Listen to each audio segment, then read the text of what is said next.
Call meeting of the Middletown Police Commission to order. Absent is Commissioner Mills. One person in the audience is Alderman Kleiner. And of course, Chief Iwanchu is the Secretary to the Board. Good evening, Mayor and Commissioners. Turn my mic on, and Eileen's going to yell at me because she just told me. Let me just do that all over again. No problem. We'll call a meeting of the Middletown Police Commission to order. Absent is Commissioner Mills. Present in the audience is Alderman Kleiner, and Chief Iwanchu, Secretary of the Board, is present. Chief, it's over to you.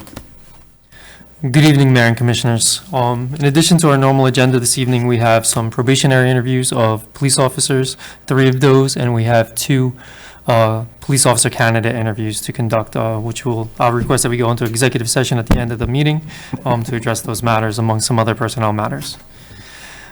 Starting off on the agenda, some communications. I did forward the Commission a list of repeat offenders that we've been monitoring throughout this year. That was emailed to the Commission on October 25th. Does the Commission have any discussion on that matter? No, sir. Not me.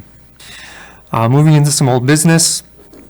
The October Police Commission meeting was canceled due to a scheduling conflict on my behalf. I attended a training. Sorry for any inconveniences. Additionally, under old business is during October 4th through the 6th, the department went through its New York State re-accreditation audit. This is something that occurs every 5 years. This year, the accreditation audit consisted of 3 members of the audit team that stayed with us at the station for 3 days. They reviewed our policy procedure, interviewed numerous members of the department to ensure their knowledge and implementation of all of our policy and procedures, and they confirmed compliance through reports and documentation. At the conclusion of their 3-day, they met with us, gave us very, very great feedback, indicated that we successfully passed the audit and that they would be recommending us for re-accreditation. Again, that's a 5-year certification. Myself, along with my admin team, will be going to Albany on December 8th, at which time we'll appear before the accreditation board and hopefully be granted our re-certification and accreditation for another 5 years. Just want to point out that Sergeant Regino was very instrumental in this whole process and the program. Not only does he work day in and day out on keeping us up to speed, he prepared us for this accreditation, which was probably about 2 months of time working to make sure everything was up to speed. So I definitely want to acknowledge him for that. Any comments, discussion on reaccreditation? No, congratulations. Thank you. New business. September Police Commission meeting minutes were forwarded to the Commission for your review. Does anyone have any discussion on that? That was our last meeting, September 15th. No. If there is no discussion, comments, I would request that someone make a motion to accept them as written. I Motion. make a motion.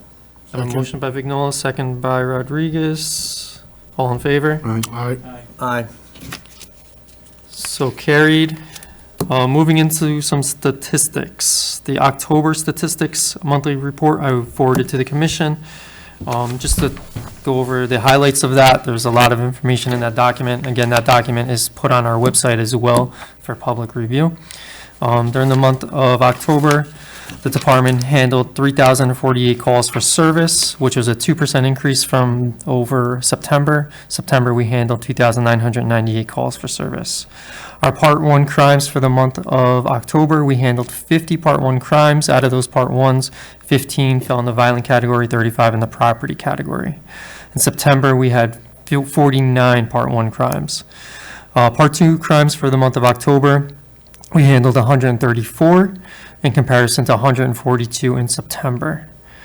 Arrests for the month of October, the department made 182 arrests, which is a 9% decrease from the previous month, in which we made 199 in the month of September. Traffic summons for the month of October, the department issued 251 summons, which is a 32% decrease from the previous month of 371 summons. Still, we're showing an 8% increase year to date in traffic enforcement, or traffic summons. Parking summons, the department issued 388 for the month of October, which is a 2% increase over the month of September, which we issued 382. Throughout the month of October, the department had 7 incidents which required uses of force, all related to arrests. which equates to 4% of the total arrests for the month. So we've averaged around that 2 to 5% with those uses of force. Since July, our department has requested 30 ERPOs, which is the Extreme Risk Protection Orders. Just in the month of October, we've requested 6. Also, this month, and actually the last several months, we've been meeting with school officials to discuss and plan and train for any type of hostile event that may occur in the school, which I hope never happens, but just want to put it out there that we are working with them on a regular basis, putting together training opportunities and some other procedure situations. I'll discuss a little bit more about the large-scale event that we participated in 2 weeks ago in a few moments. Any discussion on the statistics or any of those items? Yep.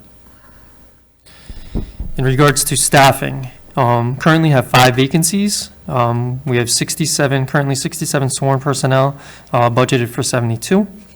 Out of the 67 I currently have, I have 1 out on long-term disability. I have 1 out on maternity leave, she's due back the beginning of December. I have 3 in field training, which are due to do their ride-alongs and move into solo patrol the beginning of December as well. As we mentioned earlier, we'll be conducting police officer candidate interviews this evening. I have 2 potential candidates to present to the commission. Additionally, the detectives will be conduct additional background investigations into some of our non-certified candidates in hopes of having them ready for the February to March Police Academy. Due to the staffing levels, just vacations, some vacancies, some people being out with paternity and maternity, I have not kept the CST, that crime suppression team, the plainclothes unit or the traffic detail going for the last couple months. And as soon as staffing kind of gets back up to where it needs to be, I will consider putting those units back out there. Detective Charles Nyland retired after 20 years of service with the department. His retirement becomes effective in January. We conducted his walkout on October 13th. He's burning up some accrued time from now till then. He will definitely be missed. For 10 years, he was our liaison through the FBI Safe Streets Task Force. And when he came back and joined our detective bureau in our building, he had that wealth of knowledge and resources that he brought along with him. So he'll definitely be missed. And, I wish him well in his next endeavors. Being that we do have he creates a vacancy on our detective division, be looking to promote police officer Patrick Gass to detective in January as soon as Detective Nyland's position is officially vacated. I was recently advised by Lieutenant Khalil that he will be retiring in the early part of 2023.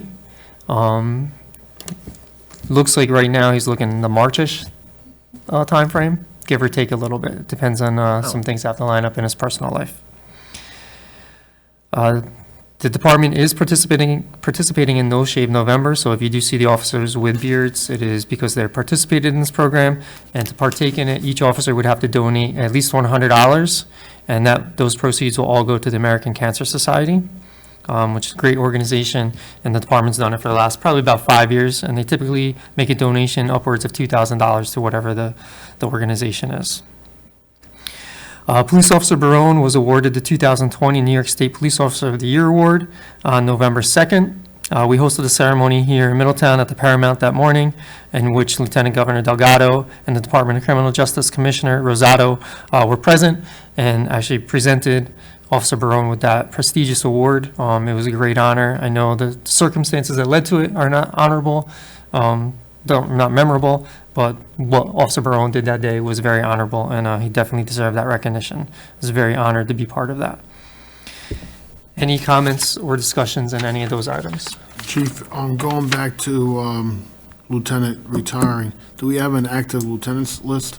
We do currently have an active lieutenants list. There's 2 candidates on that list. I have also spoken with Civil Service to request another lieutenant's exam, which wouldn't be until the fall of 2023.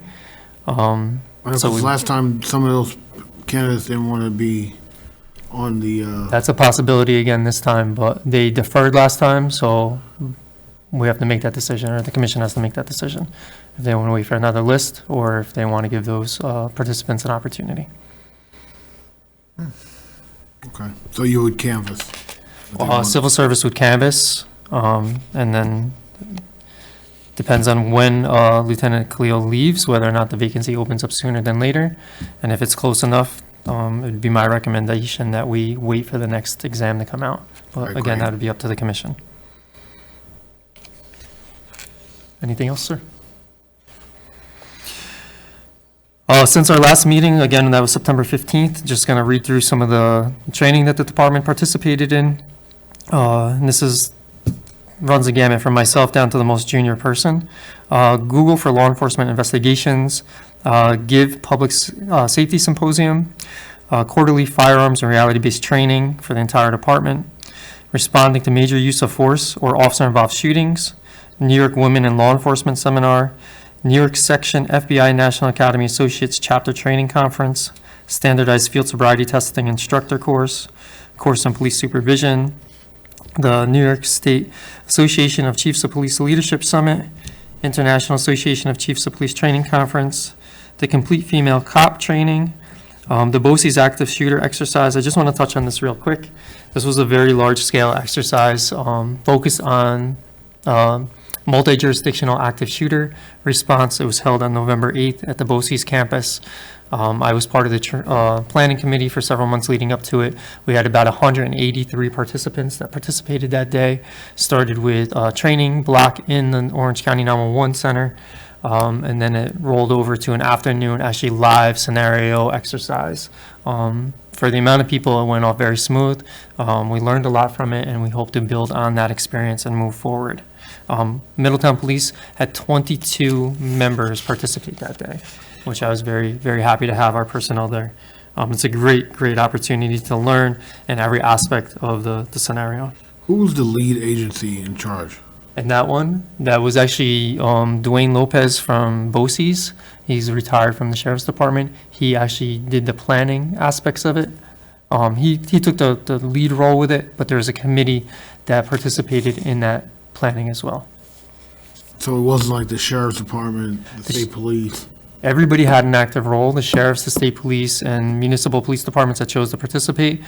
Sheriff's Department had an active role with planning as well as the state police, and then an active role with setting up the location that day, security of the location, having exercise control people involved, so on and so forth. A lot of hands on deck there. The social media and open source investigations, fundamentals of crime scene sketching, autism awareness for first responders, annual youth development leadership training conference, civilian response to active shooter events craze training, Department of Criminal Justice crime scene evidence specialist course, cell site 101 concepts, active shooter tabletop training, recognizing cannabis impaired drivers, New York State Police Intel Summit. Also in the training line, Lieutenant Hargett has been selected to attend the FBI National Academy in Quantico, Virginia. The academy he's been selected for would commence in mid-January, runs 10 weeks. As the commission knows, it's an amazing training opportunity. Statistics show that only 1% of law enforcement nationwide have the opportunity and are afforded this opportunity to attend such a great training. So we're hopeful that, we have the support to move him into that training role and allow him to go down to Quantico. Any questions on training? It's the first lieutenant that's been down there since a long time, right? It's been about 6 years, yes. We doing anyone else, or was just? So we originally had Lieutenant Tobin signed up, but then he retired. So we started the process with Lieutenant Hargett. After Lieutenant Hargett, we'd be looking at some other of our lieutenants to attend. It's a commitment, so the individual has to be committed to it as well. New programs, Lexipol, our policy procedure manual, the company that we're working with to rewrite that. We're getting close to the end. We're very, very happy.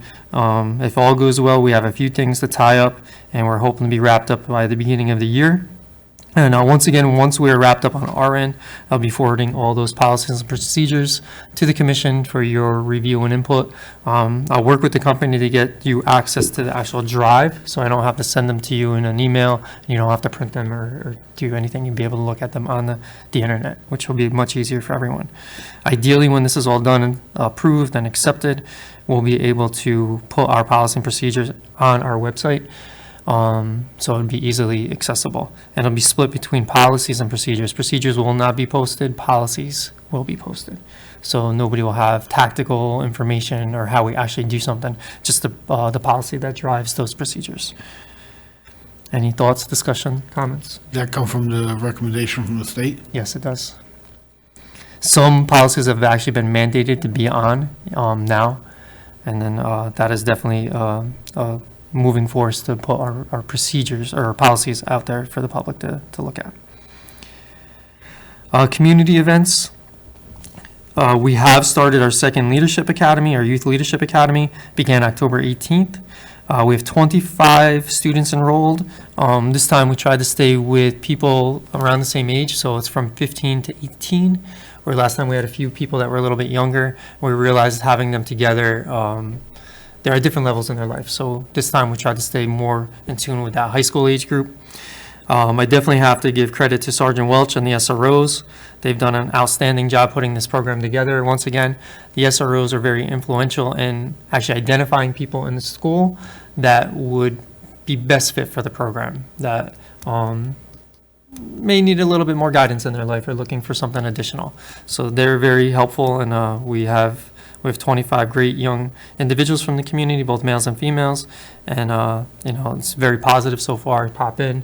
The commission is always welcome to pop in. We're meeting Tuesday evenings, same as last time. Sergeant Welch and her staff pick the students up from the school, drive them, provide them a snack, get them into an educational component, and before the end of the evening, they're fed a meal and taken back to their home. So we try to take out any obstacles of getting transportation, food, access to anything, try to make it as easy as possible. So we're very fortunate that the city council has allowed us the opportunity to do that with funding.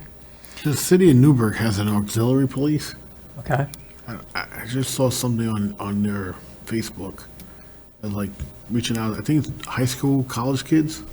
They look older. So It could be very similar to our program, just Yeah. different name. they're in uniforms and everything. So we don't put ours in uniform. We buy them a t-shirt and a jacket and a hat for the program that they wear during the program, but nothing to do with patrol other than they get to go on a ride along. Okay. This is all education. You're not suggesting we have auxiliary police to patrol, right? No. No. I think like they hang out at their armory in their uniforms. Yeah, it could like be special something events similar. and stuff like that. Additionally, in the community line, we partnered with two local of our sporting programs just 2 weeks ago, and they hosted a family movie night. And through our community outreach monies, we were able to work with them and provide any of the students that participated or attended that evening. We provided them with coupons to receive a popcorn and beverage at the local movie theater. Very well attended. The sporting groups actually rented one entire theater. We ended up providing coupons to 46 students. Very positive experience, an event. Any discussion, thoughts on community? No. Internal investigations, between internal investigation and personnel complaints, I do have some that have to be discussed in executive session due to the nature of them, and I do have several that are still being worked on and that are in progress. Right. The other thing, on September 22nd, I did forward the commission several policies, most of which had very, very minor updates or changes to them. That was as we were preparing for our accreditation audit. We just had to tighten up a few things, some new standards that came out, and then I believe there's 2 brand-new policies. If the commission had the opportunity to review them and would like to discuss or vote on them tonight, I could read them off for the record as well.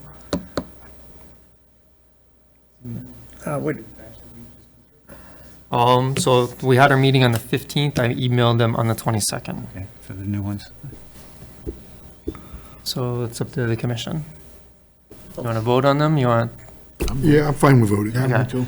So just for record purposes, it's going to be OGO 03022 Communication Center, OGO 079-22 Unarmed Aerial Systems, AGO 004-22 Sexual Harassment and/or Workplace Harassment, AGO 055-22 Narcotics Unit, OGO 02622 Aids for Detecting Deception, OGO 069-22 Utility Terrain Vehicle, AGO 017-22 Safeguarding Cash, AGO 059-22 Crisis Negotiation Team, OGO 053-22 Arrest Procedures, AGO 022-22 Use of Physical Force and Deadly Physical Force, AGO 058-22 Training Division, and OGO 003-22 Mobilization and Continuity of Operations Plan.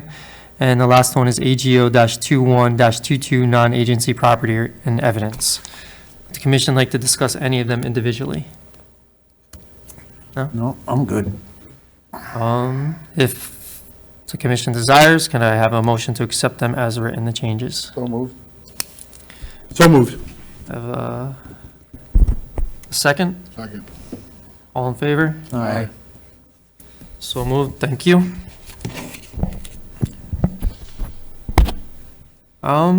That is all of the public information that I have this evening. The other information, other items I have would have to be addressed in executive session due to the sensitivity of the personnel matters and/or the interviews of the personnel. So unless the commission has anything else they would like to discuss, I make a motion.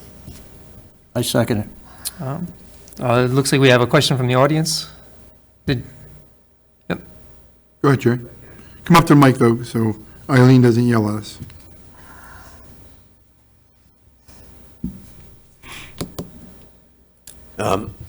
Thank you, Jerry Kleiner, Second Ward Alderman. I want to just quickly, once again, congratulate Officer Evan Barone on his recognition as Police Officer of the Year and for his amazing actions. And I also want to compliment the chief on the thoroughness of his report and obviously his oversight in the police department. Specifically, I had one question specifically that was asked to me from a constituent. I know there have been stories about catalytic converter thefts, and my question is whether that has been any kind of major issue in Middletown, or was that more for the county in general? Do we know? So both. We have experienced over the last couple of weeks pockets of it. It is something that is going on, not just countywide, but kind of regionally. We've been working, not just our detectives working on that. Our Intel Center, we've been working with the Hudson Valley Intel Center, sharing information because, like I said, it's not just our community dealing with that. There's several communities. So we're trying to garner that information. Our patrol officers have engaged the potential suspects on 2 occasions with short pursuits that were terminated due to safety concerns. So it's not for lack of trying.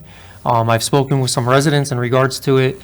The people that are doing it seem to be very astute in their skill, very, very quick. One of the residents that observed, he heard the noise, went to his front door, and by that time, the persons were already done in a car and fleeing the area.